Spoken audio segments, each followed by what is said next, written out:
엿새 후에 예수께서 베드로와 야고보와 그 형제 요한을 데리시고 따로 높은 산에 올라가셨더니 그들 앞에서 변형되사 그 얼굴이 해같이 빛나며 옷이 빛과 같이 휘어졌더라.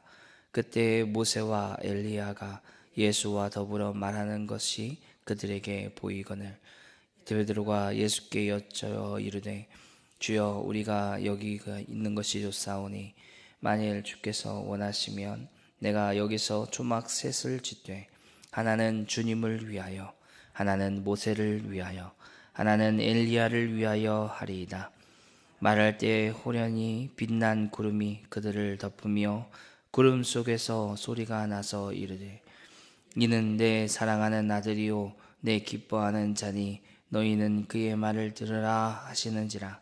제자들이 듣고 엎드려 심히 두려워하니 예수께서 나와 그들에게 손을 대시며 이르시되 일어나라, 두려워하지 말라 하시니 제자들이 눈을 들고 보매 오직 예수 외에는 아무도 보이지 아니하더라. 그들이 산에서 내려올 때 예수께서 명하여 이르시되 인자가 죽은 자 가운데서 살아나기 전에는 본 것을 아무에게도 이르지 말라 하시니 제자들이 물어 이르되 그러면 어찌하여 서기관들이 엘리야가 먼저 와야 하리라 하나이까? 예수께서 대답하여 이르시되 엘리야가 과연 먼저 와서 모든 일을 회복하리라. 내가 너희에게 말하노니 엘리야가 이미 왔으되 사람들이 알지 못하고 임으로 대우하였도다. 인자도 이와 같이 그들에게 고난을 받으리라 하시니 그제서야 제자들이 예수께서 말씀하신 것이 세례 요한인 줄을 깨달으니라. 그들이 무리에게 이르시매 한 사람이 예수께 와서 꿇어 엎드려 이르되 주여, 이의 아들을 불쌍히 여기소서. 그가 간질로 심히 고생하여 자주 불에도 넘겨지며 물에도 넘어지는지라. 내가 주의 제자들에게 데리고 왔으나 능히 고치지 못하여더이다. 예수께서 대답하여 이르시되 믿음이 없고 배역한 세대여, 내가 얼마나 너희와 함께 있으며 얼마나 너희에게 참으리요. 그를 이리로 데려오라 하시니라. 이에 예수께서 꾸짖으시니 귀신이 나가고 아이가 그때부터 나으니라. 이때 제자들이 조용히 예수께 나와 이르되 우리는 어찌하여 쫓아내지 못하였나이까? 이르시되 내가 너희 믿음이 작은 까닭이라. 진실로 너희에게 이르노니 만일 너희에게 믿음이 겨자씨 한 알만큼만 있어도 이 산을 명하여 여기서 저기로 옮겨지라 하면 옮겨질 것이요 또 너희가 못할 것이 없으리라. 갈릴리에 모일 때 예수께서 제자들에게 이르시되 인자가 장차 사람들의 손에 넘겨져 죽임을 당하고 제3일에 살아나리라 하시니 제자들이 매우 근심하더라. 가버나움에 이르니 반세계를 받는 자들이 베드로에게 나와 이르되 너희 선생은 반세계를 내지 아니하느냐? 이르되 내신다 하고 집에 들어가니 예수께서 먼저 이르시되 시몬아, 네 생각은 어떠하냐? 세상 임금들이 누구에게 관세와 곡세를 받느냐? 자기 아들에게냐 타인에게냐? 베드로가 이르되 타인에게이니이다. 예수께서 이르시되 그렇다면 아들들은 세를 면하리라.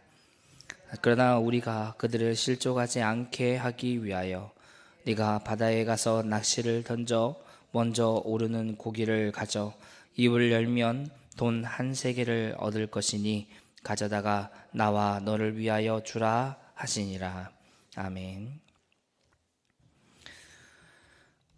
이제 예수님께서는 엿새 후에 예수님께서 제자들과 함께 베드로와 요한 그리고 야고보를 함께 데리고 또 산에 오르십니다. 산에 올라가 보니 이제 예수님께서 모세와 엘리야와 더불어 함께 이야기하는 것을 그들이 보게 되죠. 예수님을 만났던 이 모세와 엘리야 모두 신의 산을 연상하게 하는 두 사람입니다. 모세는 율법을 그리고 엘리야는 선지자를 대표하는 인물이기도 합니다. 이 두 사람을 만나고 나서 거기서 예수님께 영광스러운 변형된 모습을 보게 된 거죠. 그리고 모세와 엘리야를 만나 대화하는 그 기적을 본 베드로는 이제 거기에 초막을 셋 짓겠다라고 예수님께 말씀을 드립니다. 베드로는 광야에서 하나님의 영광이 이스라엘과 함께 하였다는 것을 기념하였던 이 초막절을 떠올렸던 것 같습니다. 그래서 초막으로 그 산에 임한 주님의 영광을 기념하기 위해 그곳에 셋을 짓겠다 하고 얘기하는 거겠죠. 그러나 베드로가 얘기하는 이 초막절이 하나님의 영광을 임한 그런 신의 산이 아니라 이후에 이스라엘이 정복한 그 가나안 땅에서 지어졌다는 것, 지켜졌다는 것을 제자들은 잘 몰랐던 것 같습니다. 베드로는 지금 자신이 무슨 말을 하고 있는지도 잘 모르는 것 같습니다. 주님의 영광을 기념하기 위해 초막을 그 산에 짓는 것이 아니라 산 아래에서 복음을 들어야지 되는 수많은 사람들, 그리고 수많은 성읍들 가운데 이 초막이 지어져야 했던 것이죠. 오늘 또 말씀을 보게 되면 또 한 가지 특별한 말씀이 보입니다.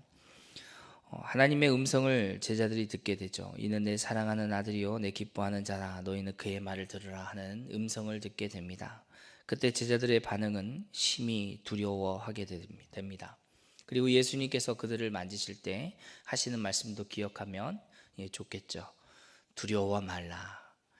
여러분, 우리가 이 말씀을 보면서 하나님의 음성을 듣는 것만으로 두려워했던 이 제자들의 모습, 죄인의 하나님 앞에 나아갈 때 어떠한 상태가 되는지 분명히 알려주는 말씀입니다.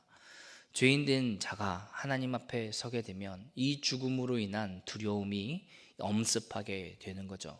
성경 곳곳에 이와 같이 하나님의 음성을 듣든지 혹 천사의 모습을 보든지 하나님의 모습을 보았던 사람들은 이와 같은 모습을 가지고 두려워하는 그런 현상들이 나타나게 됩니다.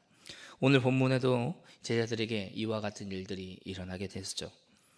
이제 이스라엘이 신의 산에 머물 수 없었던 것을 우리가 기억하고 또 생각한다면 계속해서 이 하나님의 말씀으로 이제 가라고 하셨던 그 가나안 땅을 향해서 이스라엘이 출발했던 것도 우리가 기억합니다. 두렵고 떨림으로 제자들이 있었으나 예수님께서는 그들을 어루만지시고 이제 내려가는 모습이 나타나게 되는 거죠. 똑같습니다. 우리도 이와 같이 생각한다면 오늘도 우리도 제자들과 같이 주님의 영광을 보고 그곳에만 머물러 있는 자가 되어서는 안 되는 거죠. 하나님의 영광이 이곳에 있으니 이곳이 좋습니다 라고 얘기하고 그곳에 초막셋을 짓는 것이 아니라 그곳을 떠나 복음을 증거하기 위해 세상을 향해 달려가야지 되는 겁니다. 세상을 향해 달려가는 것은 그렇게 어렵진 않습니다. 왜냐하면 우리의 모든 삶 가운데 만나는 사람들마다 예수 그리스도의 복음을 증거하는 삶을 살아가면 되기 때문에 그렇죠. 하지만 이곳이 좋사오니 라고 얘기하면서 어떤 사람들은 교회에서는 성도로 세상에서는 성도 아닌 사람과 다를 바 없는 삶을 살아가는 사람들도 참으로 많습니다. 교회에서만 그렇게 불려지기를 원하고 교회에서만 그렇게 살아가기를 원합니다. 또 다른 한편 극단적인 사람들은 세상의 모든 것들을 다 혐오하고 기피하는 현상들이 나타나기도 하죠. 그러나 이것들도 옳지 않습니다. 우리를 통해서 복음을 듣지 않으면 구원받는 자들이 없기 때문에 그렇습니다. 하나님을 알고 또 예수 그리스도를 알만한 사람들이 없기 때문에 우리는 복음을 증거하고 또 그렇게 살아가야지 되는 거죠. 이와 같이 오늘을 살아가는 하나님의 백성들과 저희들은 하나님의 백성인 저와 여러분들이 기억해야지 될 부분이 많이 있습니다. 하나님께서 우리에게 은혜를 주시고 또 말씀을 통해 알게 하고 믿게 하셨던 그 이유는 우리가 이 세상에서 주의 말씀을 따라 살아가게 하려 하심인 거죠. 우리를 통해 복음이 증거되고 살아가는 것은 참으로 많이 어렵습니다. 하지만 이 복음을 따라 살아가고 복음을 증거하는 삶이 어렵기는 하지만 주님이 우리에게 주신 은혜가 분명히 있기 때문에 그 은혜로 인하여서 그리고 그 말씀을 통해서 우리가 어떠한 존재임을 분명히 알기 때문에 우리가 그 존재된 삶을 살아가는 것이 마땅하다는 거죠. 어려움은 굉장히 크게 다가올 때가 있습니다. 우리가 당한 어려움, 어떻게 나가서 복음을 전합니까? 복음을 전하면 무시하기도 하고, 또 너만 예수 믿냐라고 비난하기도 하고, 조롱하기도 하고, 오늘 같은 시대에는 이렇게 그냥 그리스도인으로서 나타내는 그런 삶을 살아가다 보면 불합리한 일들도 겪기 때문에 두렵고 떨리는 걸 모르십니까? 이렇게 얘기할 때도 있습니다. 그러나 사랑하는 성도 여러분, 한번 우리가 생각해 보기를 원합니다. 그 두려움이 하나님의 은혜보다 큽니까? 그 두려움이 하나님이 우리를 보호하시고 인도하시고 지켜주시고 약속하셨던 그 신실함보다 큰 것입니까? 아니면 우리를 보호하시고 인도하시며 지켜주겠다는 그 약속이 더 큰 것입니까? 어떻게 보면 우리는 너무나 당연한 말을 하고 있는 겁니다. 너무나 당연한 말인데 이 당연한 말이 당연한 삶으로 연결되지가 않을 때가 있는 거죠. 말과 혀로만 사랑하는 것, 그리고 살아가는 것이 아니라 우리의 삶 가운데 복음을 증거하는 삶, 참된 그리스도인의 삶을 살아가는 것이 우리에게 주어진 겁니다. 이것을 할 수 없습니다 라고 얘기할 때, 아니 나는 너무 연약해서 못하겠습니다 라고 얘기할 때는 우리가 한 가지 또한 방법이 있습니다. 오늘 그 다음에 예수님께서 또 말씀하신 부분을 보게 되면 또 그 답을 얻을 수 있겠죠. 예수님은 제자들에게 권능을 주셔서 세상으로 보내어 파송을 합니다. 그리고 귀신도 내어 쫓고 병자들도 고치게 합니다. 그렇기 때문에 제자들은 복음을 전하면서 귀신도 내어 쫓는 놀라운 역사하심을 경험하기도 했죠.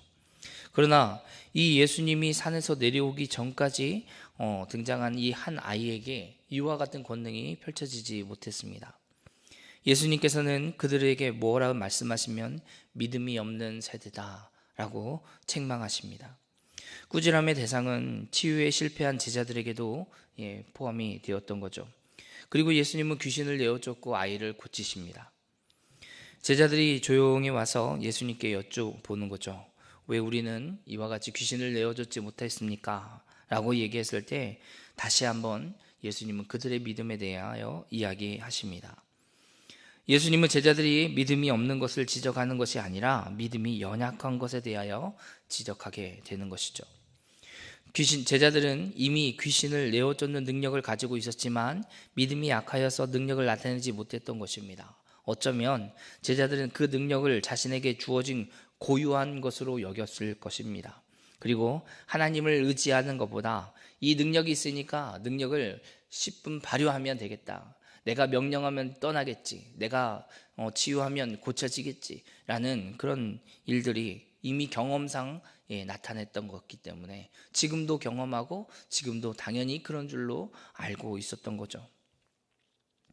그러나 사랑하는 성도 여러분, 믿음은 오직 하나님께 향한 것이어야지 됩니다. 하나님을 믿지 않고 나타나는 능력, 결코 옳지 않죠. 우리가 과거에 우리의 역사와 우리의 경험을 통해서 더 많이 알고 있지 않습니까? 많은 치유의 은사를 나타내어도 하나님을 의지하지 않는다면 그게 결국 자기의 이름을 나타내며 결국 이단의 모습으로 드러나게 되는 거 아니겠습니까? 이와 같이 하는 사람들이 한국 땅에도 참으로 많죠. 자기 스스로 하나님이라고 얘기하는 사람들, 자기 스스로 많은 능력을 가지고 있어서 치유의 능력, 어떤 축기의 능력, 이런 능력들을 많이 발휘했던 과거의 신앙들을 내세워 오늘을 살아가려는 사람들이 참으로 많이 있습니다. 믿음은 그렇게 자기의 능력과 어떤 달란트를 가지고 그것들을 바라보며 이건 내게 준 거야 라고 얘기하고 그것들을 나타냄으로 믿음 있는 삶이다, 그 사람은 참으로 믿음 있다 라고 얘기하는 게 아닙니다.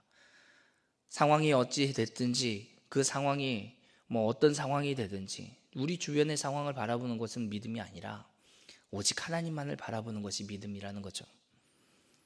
그래서 예수님께서는 그들에게 겨자씨만 하나일 만큼 믿음이 있으면 그 능력이 전적으로 하나님께만 의지하여 나아갈 때 인정받고 못할 일이 없으리라 라고 말씀하고 계시는 겁니다.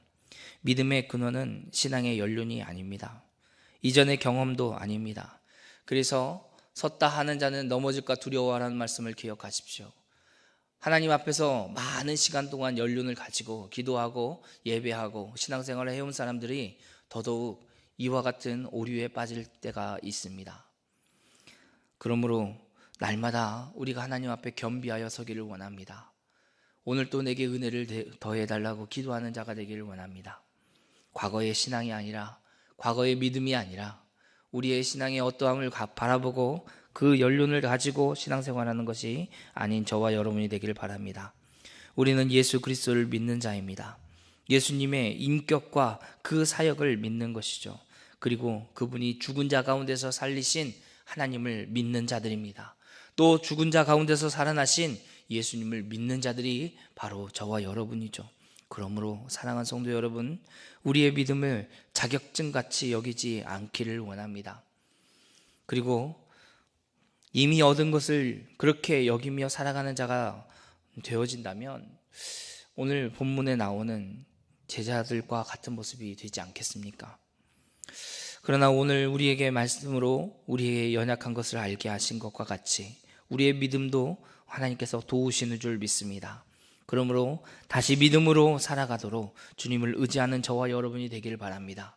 혹 우리의 경험을 의지하고 과거를 어떤 현상을 의지하고 달란트를 의지하고 능력을 의지하고 그렇게 살아가려고 하는 모습이 혹 우리에게 비춰준다면, 혹 우리가 그와 같이 살아가려고 하고 있다고 누군가가 이야기하고 있다면 하나님 앞에 우리가 다시 한번 주님 그렇지 않기를 원합니다라고 기도하기를 원하고 또 하나님 도와달라고 간구하는 저와 여러분이 되기를 바랍니다.